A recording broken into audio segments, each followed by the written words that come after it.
ఆయన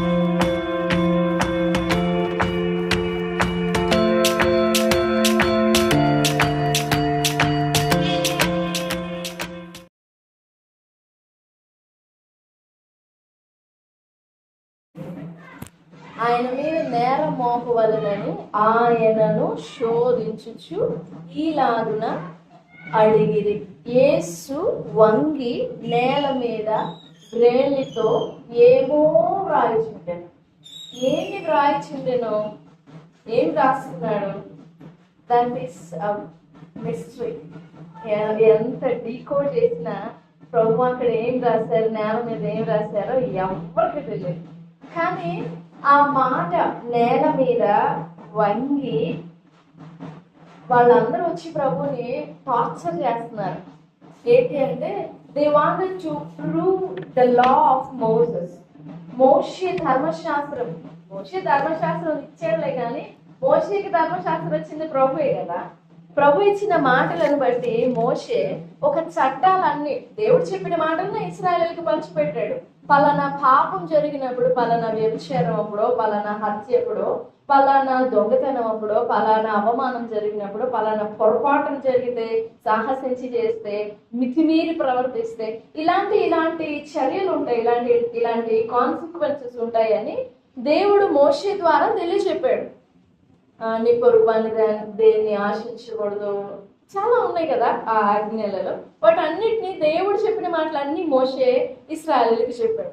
అప్పుడెప్పుడో ఎన్నో వేల సంవత్సరాల క్రితము మోషేకు దేవుడిచ్చిన ఆ ధర్మశాస్త్రాన్ని జ్ఞాపకం చేసుకొని ఇప్పుడు యేసు ప్రభు వారు వచ్చి నేను కనికరమునే కోరుచున్నాను కానీ బలిని కోరను అని కొంచెం ధర్మశాస్త్రమే ప్రభు మాట్లాడుతుంది కూడా, వేరే అవుట్ ఆఫ్ ధర్మశాస్త్రమే మాట్లాడట్లా. ఆ ధర్మశాస్త్రాన్ని ఎవరు కనపడినా కానీ మొదటి ఆజ్ఞ ఏది, రెండవ ఆజ్ఞ ఏది, ముఖ్యమైన ఆజ్ఞ ఏది, అసలు ఏం చేయాలి అని ఆ ధర్మశాస్త్రాన్ని మాట్లాడుతున్నారు. But they can't allow him to be a master over them. వాళ్ళ మీద తాను కొంచెం గొప్పవాడై ఉండునట్లుగా వాళ్ళు ఒప్పుకోలేక ఆయన మాటలలో, ఆయన మాట్లాడే విధానంలో తప్పులు పట్టడానికి ఆయన ప్రయత్నించారు. ఆ ప్రయత్నమే 8వ అధ్యాయం. శాస్త్రులు పరిసయ్యులు వాళ్ళ పెద్ద గుంపు, వాళ్ళు కదిలారు అని అంటే జన సమూహం, యూదా జనాంగం మొత్తం కదిలింది. అందరూ వచ్చేసి ప్రభువుని వెతుక్కుంటూ వచ్చారు. యేసు ప్రభువుని వెతుక్కుంటూ వచ్చారు. ఏమని? ధర్మశాస్త్రం ఏమో ఇది చెప్తుంది, ఏమని? రాళ్లతో కొట్టి ఇద్దరిని చంపాలని ఉంది, కానీ వీళ్ళేమో ఒక ఆమెను తీసుకొచ్చారు. ఈ ధర్మశాస్త్రం ఏమో ఇట్లా చెప్తుంది కదా. యూదులందరికీ ధర్మశాస్త్రం తెలుసు, ఏ ఆజ్ఞకి ఏం చేయాలి, ఏ పాపానికి ఏం చేయాలి, ఏ ద్రోహానికి ఏం చేయాలి అనేది ఆ చట్టపరమైన ఆజ్ఞాపూర్వకమైన విధులు, ఆజ్ఞాపూర్వకమైన శిక్షలు యూదులందరికీ తెలుసు. ఇప్పుడు అంతమందిలో యేసు ప్రభు వారికి కొంచెం మంచి పేరు వస్తుంది కదా. ఆయన అద్భుతాలు చేయడం, ప్రేమ చూపడం, కరుణ చూపడం, స్వస్థతలు చేయడం, మంచి పేరు వస్తుంది కదా. ఇంతమందిలో ఈ ధర్మశాస్త్రాన్ని కనుక తప్పు పడితే ఇక వీళ్ళందరి దృష్టిలో అయినా డౌన్ అయిపోతాడు అనుకొని వచ్చారు పాపం యేసు ప్రభు వారికి.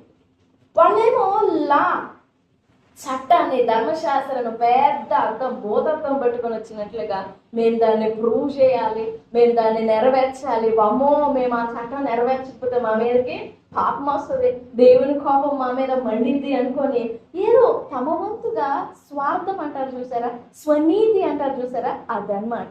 దాన్ని స్థాపింపబూనుకొనొచ్చు. ఇప్పుడు ఆమెను అడ్డం పెట్టుకొని వాళ్ళ భక్తిని నిరూపణ చేయాలనుకుంటున్నారు. Look how holy we are.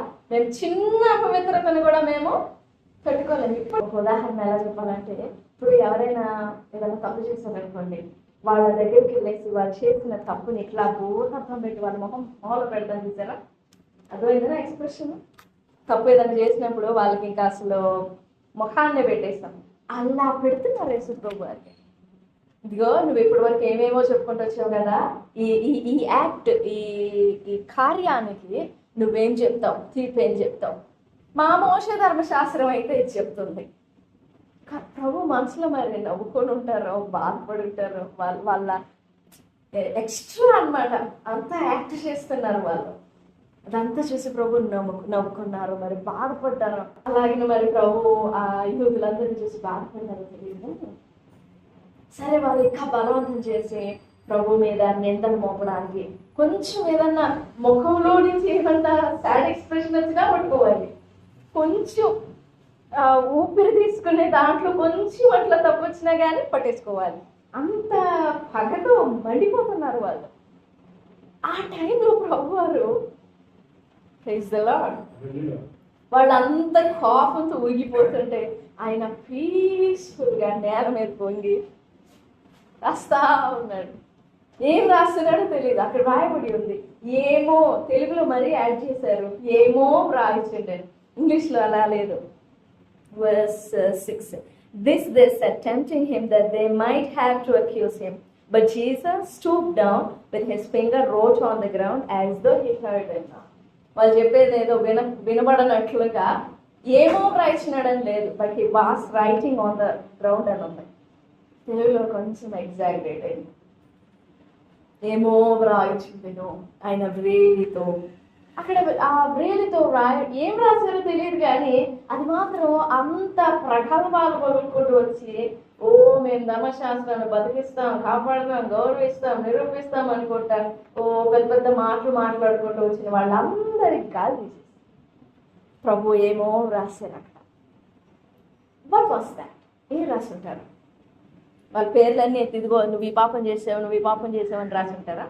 అంత టైం ఉందా? అంత ప్లేస్ ఉందా అక్కడ? మరి ప్రభు ఏం రాస్తుంటారు? అంత ఆయాసంతో వచ్చారు కదా వాళ్ళు, పరుగులు పెట్టుకొని వచ్చారు కదా. ఒక్కసారి ప్రభు అన్నారు, మీలో పాపం చేయని వాడు ఎవడో మొట్టమొదటి ఆ మీద చంపండి మీరు అన్నట్టుగానే. మీ కోరిక నేనెందుకు కాదంటాను, చంపండి, కానీ పాపం లేని వాడెవడో ఫస్ట్ రాయండి అని చెప్పి సైలెంట్గా పీస్ఫుల్గా నేల మీద ఆయన రాస్తా ఉంటారు. What is the significance of that finger writing on the ground? ఏంటి దాన్ని మనం ఎలా అర్థం చేసుకోవచ్చు? ఏమి రాస్తే వాళ్ళ ముఖాలు తెల్లపోయినాయి. ఒక వెపన్గా ఉండింది వాళ్ళ చేతుల్లో. ప్రభు కూడా ఆమెని వెపన్గా అందించేసి ఓకే మీ ఇష్టం కానివ్వండి, కానీ మీరు పాపం లేని వాడెవడో. అప్పుడు వరకు చెప్పుకుంటూ వచ్చారుగా, మేము ధర్మశాస్త్రం నిరూపించాలి, బ్రతికించాలి, గౌరవించాలి, మేము దీన్ని కాపాడాలి, ప్రూవ్ చేయాలి అనుకుంటూ వచ్చారు కదా. మేము మోషే రాసిన చట్టాలన్నీ నెరవేర్చాలనుకుంటూ వచ్చారు కదా. మరి అంత నెరవేర్చాలనుకుంటూ వచ్చిన వాళ్ళలో దోషం ఎక్కడి నుంచి ఉంది? లోపం ఎక్కడి నుంచి వచ్చింది? ఒక చిన్న మాట, పాపం లేని వాడు అనే మాటే, ఆ చిన్న మాటే వాళ్ళని ఎంత కాల్ చేసిందో చూడండి. నిలువున దహించేసింది వాళ్ళని, నిలువున వాళ్ళ ఆలోచనలన్నీ, వాళ్ళ హృదయంలో ఉన్న తలంపులన్నిటినీ శోధించిందంటే. అది గంటసేపు ధ్యానం ఏం కాదు. ప్రభు నిలబడి మీరు అట్లా నేను నిల్చుంటుంది, నేను రాసుకుంటాను, ఆ తర్వాత మీరు ఆలోచించుకోండి, కొంచెం టైం ఇస్తాను మీకు, మీకు కొంచెం సహనం కలిగి నేను రాసేది ఏదో చూసి అప్పుడు మీరు మీ రాళ్ళు వేయండి అని అలా. ఎంతో టైం లేదు అక్కడ. వాళ్ళు బలవంతం చేశారు. ప్రభు మాట్లాడినాడు, పాప లేనివాడు మొదటి రాయి వేయండి అని నేను నేల మీద రాస్తాను అంతే. వెంటనే ఉంటుంది. వారిలో చిన్న పిల్లలు కూడా వచ్చారంట రాళ్ళు పట్టుకొని. మరి ఎంత పెద్ద రాళ్ళు పట్టుకొని వచ్చినారు వాళ్ళు అంటే వాళ్ళ రోషం చూడండి, వాళ్ళ జలస్ చూడండి, చట్టం నెరవేర్చడానికి, నిరూపించడానికి. ఆ చట్టాన్ని కాపాడడానికి, చట్టాన్ని బదులు చేసుకోవడానికి చిన్నపిల్లలు కూడా పరిగెత్తి వచ్చారు. ఆ మాట అనేసరికి పిల్లలు మొదలుకొని పెద్దల వరకు మొత్తం జంప్. ఏది అది ఎంతసేపట్లో వచ్చారు? జన సమూహము కూడుకున్నారు. ఎవరెవరు రాళ్ళు వేశారో మరి ఆ రాళ్ళన్నిటికీ ఒక గొప్ప ఉంటుంది. ప్రభు ఏం రాశారు? రాసింది ఎవరి కోసం? ఆ స్త్రీ కోసమా? ప్రభు కోసమా? వచ్చిన జన సమూహం కోసమా? అదే నిరూపణ చేయడానికి వచ్చిన శాస్త్రుల పరిశీలన కోసమా? ఎవరి కోసం రాశారు? ఏమని రాశారు? అక్కడేమో ఆయన ఏమో రాయిచుండేను అని ఉంది. Don't know. అదే మన్నా గురించి కూడా ఉంటుంది. మన్నా అంటే అర్థం ఇది ఏమిటో, మన్నా అంటే అర్థం అది. మన్ అంటే ఇది ఏమిటో, మన తెలుగులోకి వచ్చి మన్నా అయింది. మన్ అంటే ఇది ఏమిటో, అలాంటిది అనమాట. ఇది కూడా ఏమో వ్రాయొచ్చిందేమో. పరిశుద్ధ గ్రంథంలో లేఖనంలో 3 మాటలు ఉన్నాయి. దేవుని వ్రేలు, ఇంకా వేరే లేఖనాలు కూడా ఉన్నాయి కానీ బట్ ఈ ఈ పాయింట్ని నిలబెట్టడానికి, ఈ మాట నిలబెట్టడానికి 3 లేఖన భాగాలు ఉన్నాయి. ఒకటి 2 పాత నిబంధనలోని, 3వది ఇదనమాట యోహాను సువార్త. మొదటి మాట చూద్దాం. నిర్గమకాండం 31వ అధ్యాయం 18వ వచనం.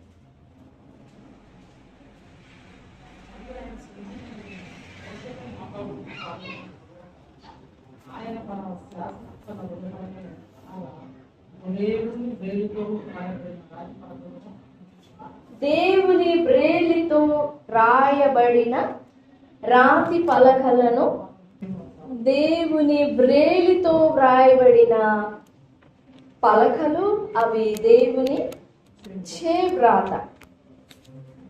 ఏం రాశాడు అక్కడ? ఆ పలకల మీద దేవుడు ఏం రాశారు?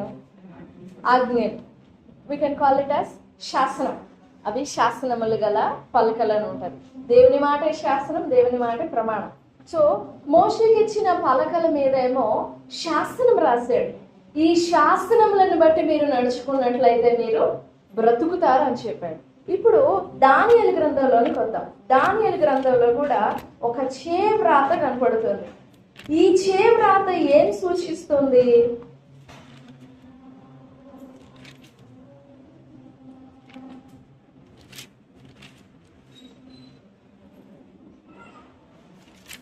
ఈ చేవ్రాత 5వ అధ్యాయం 5వ వచనం.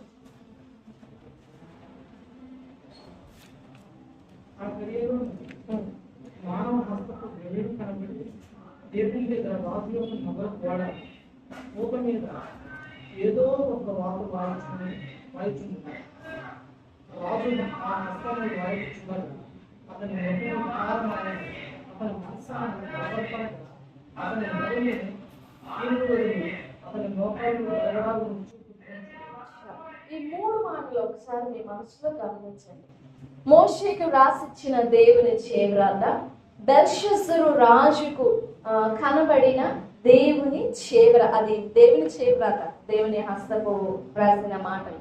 ఇప్పుడు యేసు ప్రభు వారు రాసిన, నేల మీద రాస్తూ ఉండిన, ఏం రాస్తున్నారు తెలియదు, బట్ హీస్ రైటింగ్ దేర్. ఏదో ఒక మాటలు రాశారు ఆయన. బొమ్మలు గీయలేదులే కానీ, చుక్కలు పెట్టడం, ఏదన్నా అక్షరాలు రాయడం కాదు కానీ, ఏవో సంథింగ్ మాటలు రాశారు ఆయన.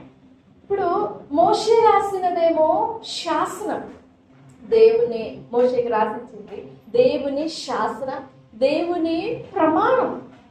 నా ప్రమాణం ఇది, నా ప్రమాణం నీతో, ఈ ఇశ్రాయేలు ప్రజలతో నేను చేస్తున్న ప్రమాణం. ఈ 2 పలకలను తీసుకువెళ్ళేసి నా మనసులో పెట్టాలి అని చెప్పాడు. ఆ శాసనం ఏం చేసిందంటే ఇశ్రాయేలీలను దేవునికి ప్రమాణం చేయబడిన వధువుగా చేసింది. దేవుడు వ్రాసిన ఆ చేవ్రాత, దేవుని చేతితో వ్రాయబడిన ఆ శాసనము సంతకములాగా ఇశ్రాయేలు జనాంగం అంతటిని తనకు సొంతం చేసింది, దేవునికి సొంతమగునట్లుగా చేసింది. నంబర్ 2, దానియేలు గ్రంథంలో ఉండిన ఈ చేవ్రాత ఏమో ఇందాక విన్నాం కదా 93వ అధ్యాయంలో, సార్వభౌమాధికారం నాది, సార్వభౌమాధికారం నాది. నీ క్రియలు లెక్కిస్తా, ముగిస్తా. నీ పద్ధతి లెక్కిస్తా, ముగిస్తా. నీ ప్రవర్తన లెక్కిస్తా, తూచుతా, ముగిస్తా. నువ్వు నా చేతిలో ఉన్నావు. నీ జీవితం, నీ ప్రాణం నా చేతుల్లో ఉంది. ఆ 2వ మాటలో ఏం కనపడుతుందంటే దేవుని చేవ్రాత, దేవుని హస్తము మన జీవితాన్ని తూచుతుంది. మన క్రియలను, మన ప్రవర్తనను తూచుతుంది, పరిశీలన చేస్తుంది, పరీక్ష చేస్తుంది, లెక్కిస్తుంది, పరిగణిస్తుంది, లెక్క వేస్తుంది. అలాగనే 3వ మాటలో యోహాను సువార్తలో యేసు ప్రభు వారు రాసిన మాటలలో, యేసు ప్రభు వారు రాసిన మాట, ఇశ్రాయేలీలు వీళ్ళందరికీ తెలుసు కదా మోషే ధర్మశాస్త్రం ఎట్లాగొచ్చిందో. వాళ్ళందరికీ ఖచ్చితంగా మోషే నేర్పే ఉంటాడు. ఇదిగో పలానా కొండ మీద నేను నిలిచినప్పుడు, నేను గడగడా వడికిపోతున్నప్పుడు పలానా గోడ మీద ఒక హస్తము అసలు మంటలతో పెద్ద అగ్ని వచ్చేసి రాస్తున్నట్లుగా చూపిస్తారు. దాని అంతటిని నారేట్ చేసి ఉంటాడు మోషే ఇశ్రాయేలుకి. సో యేసు ప్రభు వారు నేల మీద రాస్తున్నప్పుడు, when Jesus was writing on the ground, they recognized the hand strokes. యేసు ప్రభు వారు వ్రాస్తున్న మాటలలో, యేసు ప్రభు వారు మాట్లాడిన మాటలు ఆల్మోస్ట్ ఎక్కువగా కూడా నేనే మార్గం అనేవారు, నేనే జీవాహారం అనేవారు, నేనే సత్యం అనేవారు. నేనే అనే మాట మోషేతో మాట్లాడిన మాట. నేను ఉన్నవాడను అని పిలువబడేవాడు. I am who I am. ఆ మాటలన్నీ వారికి వినబడుతున్నాయి, but they can't compromise themselves to believe in him. They can't compromise, they can't bow down, they can't decrease themselves.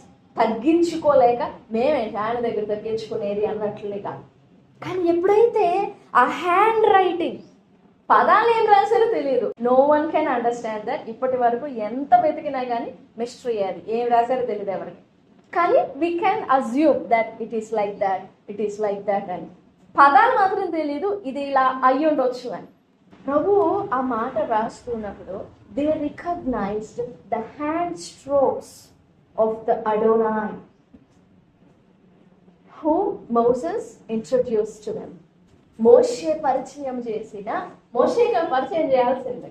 ఇదిగో నా తండ్రి దేవుడు, నా తండ్రి అయిన అబ్రహాం దేవుడు, ఇస్సాకు దేవుడు, యాకోబు దేవుడు. మోషేనేగా చెప్పాల్సింది. మోషే పరిచయం చేసిన దేవుని హ్యాండ్ స్ట్రోక్స్ అన్నమాట.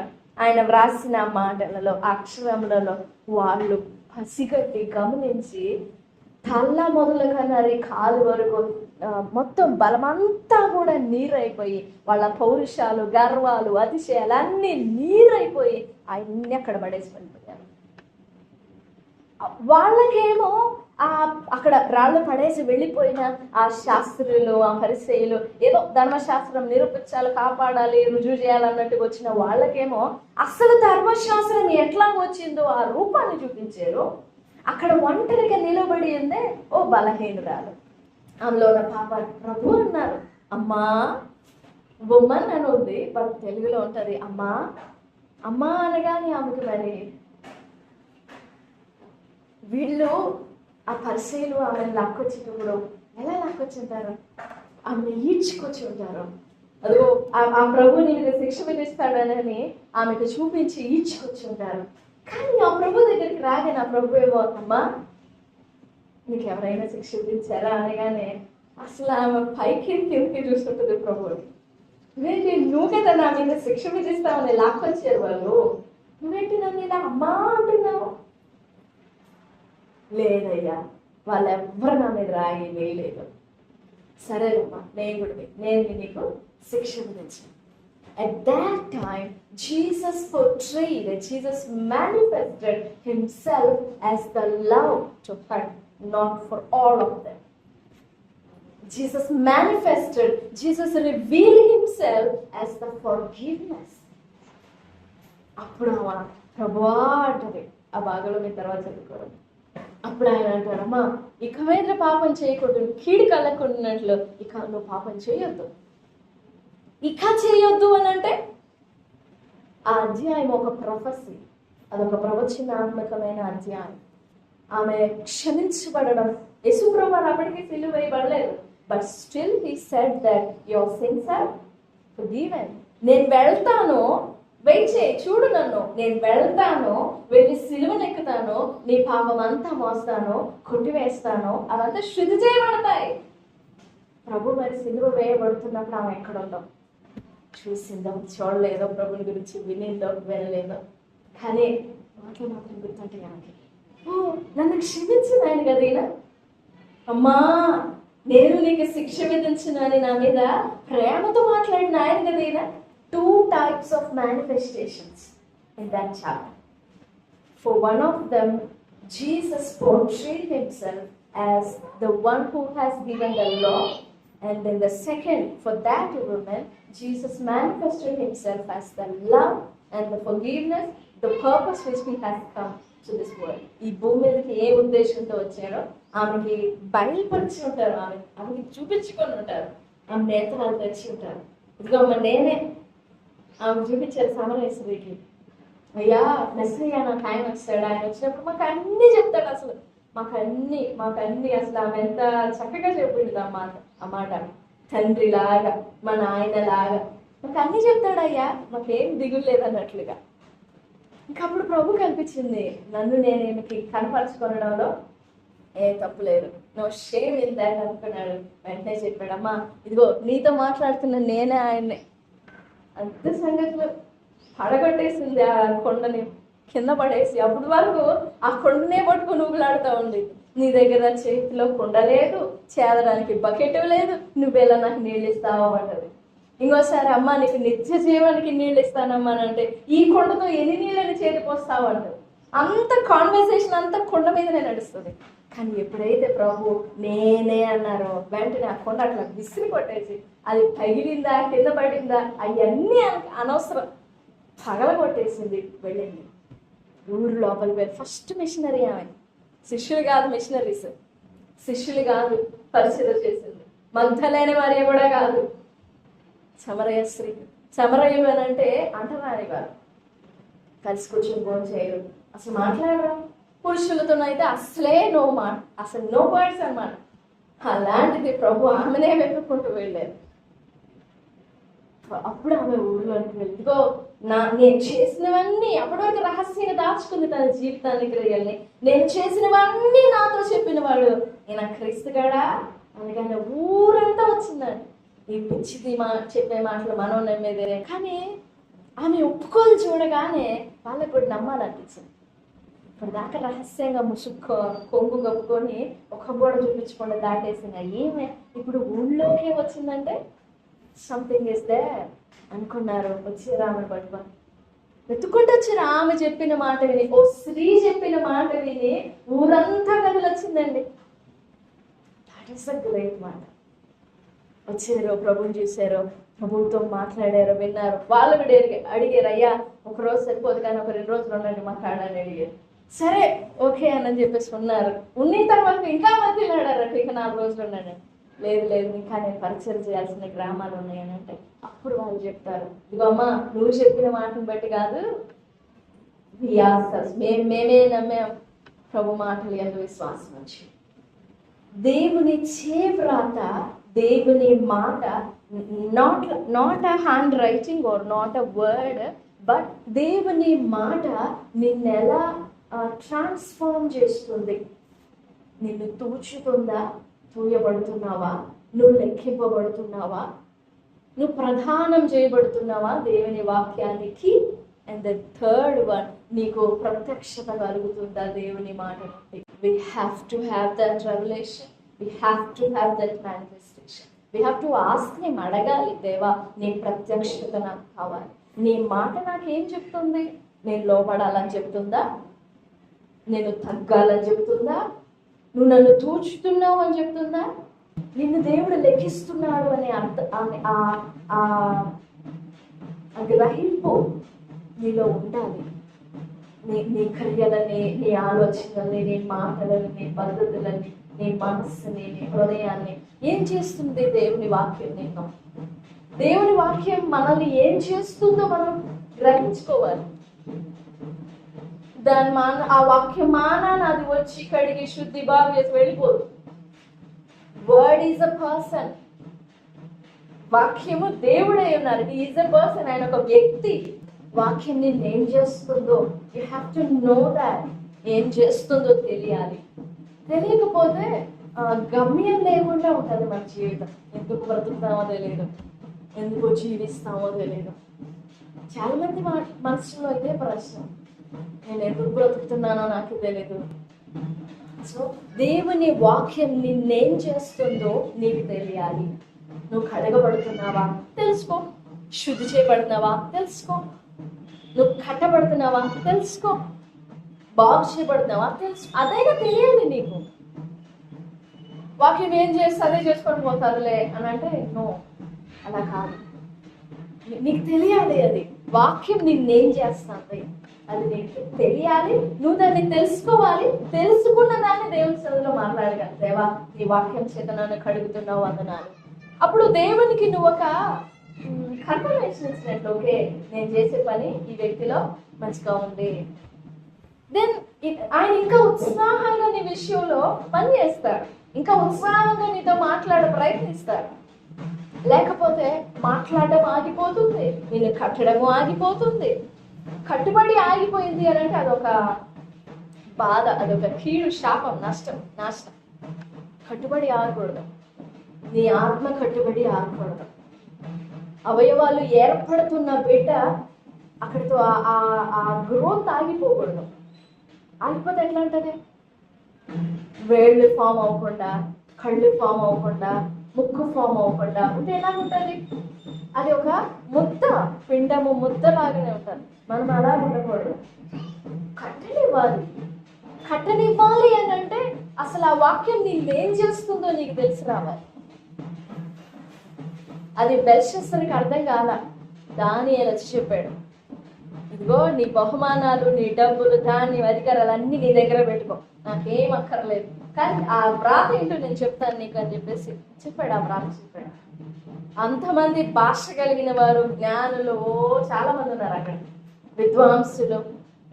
వాళ్ళకి ఎవరికి అర్థం కాల, అర్థం కాదు. ఎందుకంటే they don't have any fellowship, any పరిచయాలు ఏం లేవు కదా. దానియేలుకు బాగా పరిచయం, అందుకే చూడగానే చెప్పేశాడు, ఇది దేవుని చేరాత.